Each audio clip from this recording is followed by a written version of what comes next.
A Revolta do Engenho Novo, Iguape, 1828. Quando a Casa Grande pega fogo, a noite parece rasgar-se. Chama depois de chama recorta a escuridão. Estoura no telhado, nos caibros, passa pelas frestas das janelas como se fosse vento faminto. O cheiro de fumaça, de tinta e madeira invade a noite. Para quem observa, é como se a própria história fosse consumida. Numa fazenda do Vale do Iguape, no recôncavo baiano, o estalo breve das labaredas é ao mesmo tempo um fim e um começo. Fim da ordem dos senhores, começo de um grito contido por gerações. Foi ali, no Engenho Novo, que um grupo de escravizados, homens e mulheres marcados pelo açoite e pela fome, decidiu responder à violência com um ato que queimaria não só paredes, mas também a imagem de invencibilidade da Casa Grande. Eles incendiaram senzalas, invadiram a morada dos senhores e devolveram, com fogo e coragem, um pedaço da dignidade que lhes havia sido roubada. O levante de setembro de 1828 não nasceu do nada. Ele germinou no solo duro das humilhações, no cansaço das jornadas sem fim, na dor das famílias separadas, na brutalidade diária que alimentava a riqueza de poucos.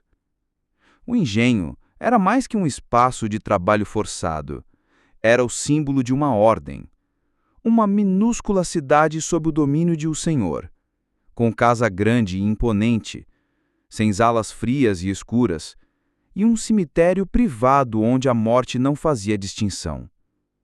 Naquele setembro, cerca de 40 escravizados se organizaram. Alguns carregavam feno e óleo, outros vigiavam caminhos. O plano, simples e arriscado: atacar, destruir e mostrar que o medo podia mudar de lado.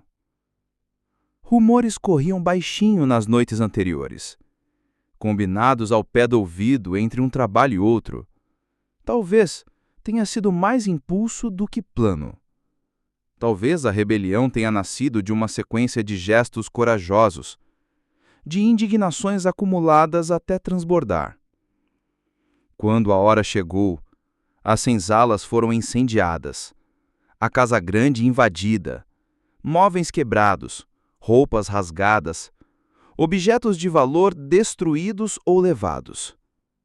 A senhora Maria Sabina da França, figura lembrada nos relatos, foi alvo direto dos insurgentes. Dizem que ela escapou com a ajuda de um escravo doméstico. Outros contam que ela fugiu sozinha, perdendo tudo o que simbolizava o seu poder. A resposta das autoridades foi rápida e brutal. Tropas foram chamadas. Alguns rebeldes mortos no confronto, outros capturados e punidos severamente.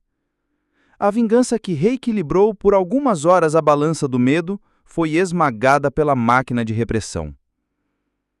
Mas as chamas não se apagaram na memória. A revolta ficou gravada como prova de que a opressão nunca foi aceita em silêncio absoluto. Quilombos, fugas, pequenas insubmissões continuaram surgindo no recôncavo. Ao revisitar essa história, é impossível ignorar a coragem. Eles sabiam que a aposta era alta, que a vida poderia ser o preço. Mesmo assim, fizeram. Não era apenas raiva, era a busca desesperada por autonomia. Por um instante, eram donos do seu destino. E assim, no calor das chamas do Engenho Novo, ficou o recado para a história: que mesmo acorrentado, o espírito humano procura caminhos para se libertar. A próxima contenda, o Levante de São Benedito. Depois da revolta de Iguape, a chama da revolta não se apagou. Ela só cresceu nas sombras, alimentada pela injustiça e pelo sangue derramado. Muitos escravizados fugiram para as matas e quilombos próximos, trazendo com eles as marcas da repressão, mas também o desejo ardente de justiça e liberdade. Em uma fazenda vizinha, a Boa Esperança, onde a opressão era tão cruel quanto em Iguape, um grupo de homens e mulheres, liderados pelo corajoso Manuel, apelidado de São Benedito pelos seus companheiros por sua fé inabalável e coragem, começou a articular um novo levante. São Benedito reunia cada vez mais aliados, negros escravizados que, inspirados pela revolta passada, não aceitavam mais o chicote nem o silêncio. Eles treinavam na clandestinidade, usando as noites para combinar estratégias, trocar informações e fortalecer os laços que os mantinham firmes. A data escolhida para o ataque foi o dia de São João, quando os donos da fazenda se reuniriam para uma festa, confiantes e descuidados. Na madrugada que antecedia o dia, cerca de 50 homens e mulheres armados com foices, facões e a coragem do desespero, cercaram a casa grande. Com fogo e gritos de liberdade, eles incendiaram a sede opressora da fazenda, enquanto outros libertavam os companheiros presos nos currais e senzalas. O som dos gritos de liberdade misturava-se ao crepitar das chamas, e para cada golpe de chicote que deixava de ser dado, uma alma se libertava. Mas a resposta dos fazendeiros e da polícia foi ainda mais violenta. Tropas armadas chegaram para sufocar o levante, iniciando um confronto sangrento que durou horas. Muitos caíram, mas a semente da revolta estava plantada.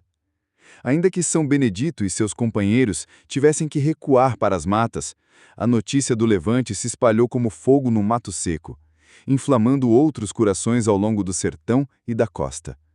Era o começo de uma nova era. Uma era em que a luta negra pela liberdade não poderia mais ser silenciada, e em que o sangue derramado em Iguape e em Boa Esperança faria ecoar o grito de liberdade por toda parte. Lux aeterna benedictionis. Epílogo. A chama de São Benedito. As cinzas da Casa Grande ainda fumegavam quando a notícia correu pelas estradas de terra e pelos becos estreitos.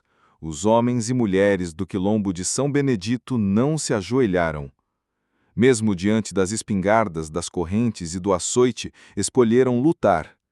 Muitos tombaram naquela manhã, outros foram levados acorrentados, mas nenhum voltou com a cabeça baixa. As mães enterraram seus mortos ao som de cantos antigos, pedindo a Xangô justiça e a São Benedito proteção. As crianças, mesmo chorando, ouviram das mais velhas: a liberdade não morre com a gente, ela viaja no sangue. Nos anos seguintes, o nome de São Benedito virou sussurro e grito. Sussurro entre os que temiam represália.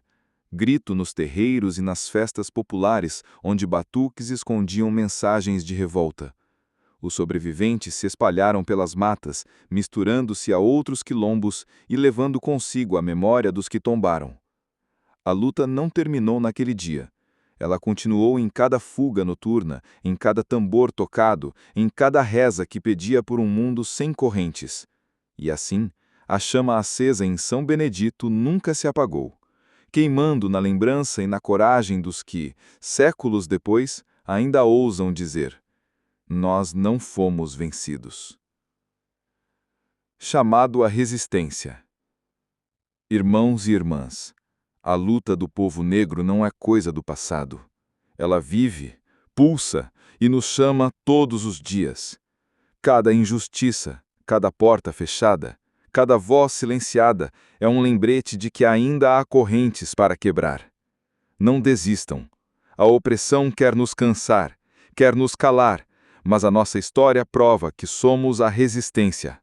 Somos herdeiros de guerreiros, de quilombolas, de reis e rainhas que não aceitaram a escravidão como destino. Se esta mensagem tocou o seu coração, inscreva-se neste canal e compartilhe este vídeo. Assim, mais pessoas que também sofrem a opressão poderão se unir a nós nessa corrente de força, coragem e liberdade. A luta continua. E juntos, nós venceremos. Lux aeterna benedictionis, per gratiam tuam